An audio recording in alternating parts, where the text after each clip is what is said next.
не меншим я пташатам, мама,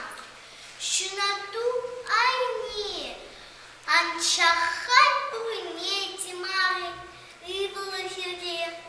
кушан пох